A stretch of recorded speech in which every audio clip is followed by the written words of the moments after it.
Hey folks, this is a really brief review of the Kobo Libra 2. I'm just going to go over some of the highlights for me. In terms of specs, you can look it up, but this is a device that's pretty nice form factor. The obvious thing you can see here is the large bezel on the side and the two buttons. On the back, you can see there's a power button. That's kind of interesting. So just turn it on and you can see how quick it comes out of sleep state. The form factor allows you to kind of go page up, page down when you're holding it in this direction. And you can also, if you're a left-handed person, flip it over and then these buttons obviously exchange.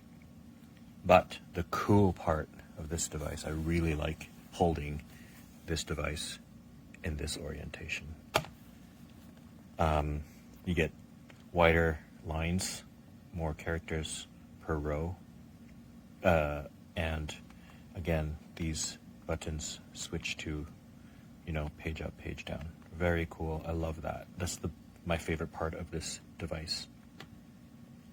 Just back in the home screen, it's pretty simple. You got your home, which has your books, and this is kind of another view of all your books, and you can use these physical buttons to actually scroll up and down. And Discover is kind of your storefront, and the menu brings you, or more, gives you the settings and other miscellaneous features. Now inside Ratings, one thing you'll notice is Bluetooth connection, and this thing supports audiobooks. I personally don't have any, but it's nice to have, nice to know that you have it in case you get into any audiobooks.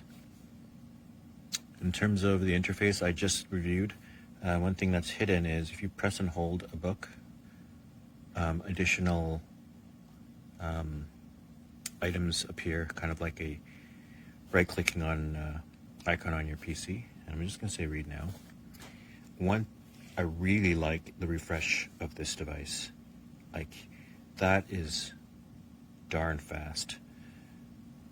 If you're coming from a budget end device, like just the entry-level Kindles, which are about $60, it's very slow, but this is pretty fast.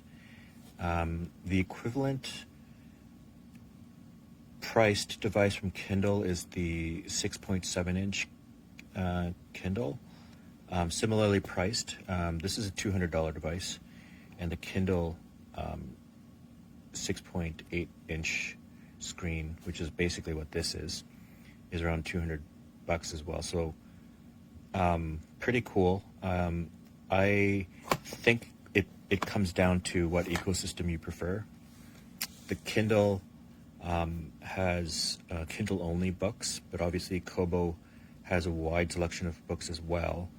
On top of that, at least for me, the public, I can sign out public library books with the Kobo, but I can't with the Kindle unless I do a bunch of hacks, so not into that.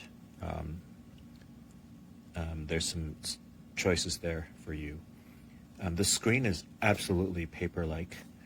It does have the ability for you to have a backlight. I find that at 30%, it's about my sweet spot when it's pitch black. Anything more than that, it's quite bright and blinding. So I actually just leave it off. I will mention one thing I don't like the Kobo system is the parental controls. Not very good on the Kobo. That's all it is right here. Block, store, and web access. That's it. Whereas on the Kindle system, you can actually set up additional child profiles. So for example, I have 3 Kindles, entry-level Kindles for my kids. They love to read, which is great. I have 3 different profiles for them. and each of them has their own sets of books that I allow them to read. And they cannot enter the storefront. They can't read any other books other than the ones I approve. This, however, is very basic. If I block store web access, cool, except now I hand this device, and since they're on my profile, they can read any book that I purchased, which probably may not be the most appropriate for children. So they still don't really have a good... Kobo doesn't have a good way to control these kinds of things, but Amazon Kindle has done a slightly better job than Kobo. So that's a big showstopper for me to convert all of my ebook reading to Kobo. One last thing I will say, that this is apparently waterproof, 100% waterproof, which is kind of good because I can take this Kobo out and read in the pool or the hot tub and should be safe from that. Personally, I haven't done it yet. I don't like to read in the pool. So, but it's nice to know that it can take a bit of a splash if you're out in the cottage or you drop it accidentally. So it's a good robust build, really light, excellent screen, superb landscape orientation. I absolutely love it. So really solid device, minus the parental controls on the Kobo system, and it's really comes down to whether or not you like the Kobo ecosystem for books or the Kindle. That's completely up to you. But honestly, I can't find anything other than those things to knock off of this Kobo Libra 2. Hope that helps.